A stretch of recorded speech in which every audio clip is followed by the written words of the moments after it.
नमस्कार दोस्तों, स्वागत है आप सभी का अपने YouTube चैनल शिव पार्वती धार्मिक कथा में। दोस्तों, सावन के शुक्ल पक्ष की पंचमी तिथि को नाग पंचमी का त्योहार मनाया जाता है। इस साल नाग पंचमी 2 अगस्त को पड़ रही है। तो चलिए सुनते हैं नाग पंचमी की कहानी। प्राचीन काल में एक सेठ जी रहते थे। उनके 7 पुत्र थे। 7 विवाहित थे। सबसे छोटे पुत्र की पत्नी अधिक विदुषी, सुशील और संस्कारी थी, परंतु उसका कोई भाई नहीं था। एक दिन बड़ी बहू ने कहा कि हम अपने घर को पीली मिट्टी से लिपेंगे। इसलिए वह अपनी सभी देवरानियों के साथ डलिया और खुरपी लेकर मिट्टी खोदने के लिए चली गई। जब वह मिट्टी खोद रही थी तभी वहां एक सर्प निकला, जिसे बड़ी बहू खुरपी से मारने लगी। यह देखकर छोटी बहू ने उसे रोकते हुए कहा, आप इसे मत मारो, यह बेचारा निरपराध है। यह सुनकर बड़ी बहू ने उसे नहीं मारा। तब सर्प एक ओर जा बैठा। तब छोटी बहू ने उससे कहा, मैं अभी लौट कर आती हूँ, तुम यहाँ से कहीं मत जाना। यह कहकर वह सबके साथ मिट्टी लेकर घर चली गई और वहाँ वह घर के काम काज में फंसकर सर्प से जो वादा किया था उसे भूल गई। उसे दूसरे दिन वह बात याद आई तो वह दौड़ी दौड़ी उस स्थान पर पहुंची और सर्प को उसी स्थान पर बैठा देखकर बोली, भैया मुझे क्षमा कर दो, मुझसे बहुत बड़ी भूल हो गई। तब सर्प ने कहा, तुमने मुझे भैया कहा है, इसलिए तुम्हें छोड़ देता हूँ, नहीं तो झूठी बात कहने के कारण तुम्हें अभी डस लेता। आज से तुम मेरी बहन और मैं तुम्हारा भाई हूँ। तुम्हें जो भी मांगना हो मांग लो। वह बोली, भैया मेरा कोई नहीं है, आप मेरे भाई बन गए हैं, अब मुझे कुछ नहीं चाहिए। कुछ दिन व्यतीत होने पर वह सर्प मनुष्य का रूप रखकर छोटी बहू के घर आया और बोला कि मेरी बहन को मेरे साथ भेज दो। सबने कहा कि इसका तो कोई भाई ही नहीं था, तो वह बोला, मैं दूर के रिश्ते में इसका भाई हूँ। उसके विश्वास दिलाने पर घर के लोगों ने छोटी बहू को उसके साथ भेज दिया। उसने मार्ग में बताया कि मैं वही सर्प हूँ, इसलिए तुम डरना मत और जहाँ चलने में कठिनाई हो वहाँ मेरी पूंछ पकड़ लेना।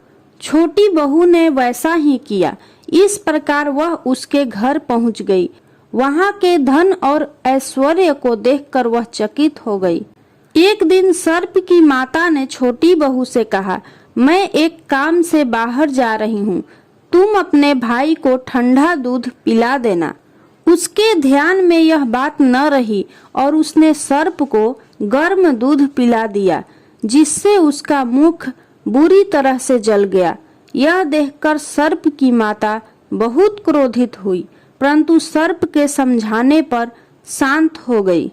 तब सर्प ने कहा कि बहन को अब उसके घर भेज देना चाहिए। तब सर्प और उसके पिता ने उसे बहुत सा सोना, चांदी, जवाहरात, वस्त्र, आभूषण आदि देकर उसके घर पहुंचा दिया। इतना ढेर सारा धन देखकर बड़ी बहू ने ईर्ष्या से कहा, भाई तो बड़ा धनवान है, तुम्हें तो उसे और भी धन देना चाहिए। सर्प ने यह वचन सुना तो उसने और भी सोने की वस्तुएं लाकर छोटी बहू को दे दी। यह देखकर बड़ी बहू ने कहा, इन्हें झाड़ने की झाड़ू भी सोने की होनी चाहिए। तब सर्प ने झाड़ू भी सोने की लाकर रख दी। सर्प ने छोटी बहू को हीरा मणियों का एक अद्भुत हार दिया था। उसकी प्रशंसा उस देश की रानी ने भी सुनी और वह राजा से बोली कि सेठ की छोटी बहू का हार यहाँ आना चाहिए। राजा ने मंत्री को हुक्म दिया कि उससे वह हार लेकर शीघ्र उपस्थित हो। मंत्री ने सेठ जी से जाकर कहा कि महारानी जी ने छोटी बहू का हार मांगा है, वह उससे लेकर मुझे दे दो। सेठ जी ने डर के कारण छोटी बहू से हार मंगाकर मंत्री को दे दिया। छोटी बहू को यह बात बहुत बुरी लगी। उसने अपने भाई सर्प को याद किया और आने पर प्रार्थना की, भैया, रानी ने मेरा हार ले लिया है। तुम कुछ ऐसा करो कि जब वह हार उसके गले में रहे तब तक के लिए सर्प बन जाए, और जब वह मुझे लौटा दे तब हीरो और मड़ियों का हो जाए। सर्प ने ठीक वैसा ही किया। जैसे ही रानी ने हार पहना वैसे ही वह सर्प बन गया। यह देखकर रानी चीख पड़ी और रोने लगी। यह देखकर राजा ने सेठ के पास खबर भिजवाई कि छोटी बहू को तुरंत भेजो। सेठ जी डर गए कि राजा न जाने क्या करेगा। वे स्वयं छोटी बहू को साथ लेकर उपस्थित हुए। राजा ने छोटी बहू से पूछा, तुमने क्या जादू किया है? मैं तुम्हें दंड दूंगा।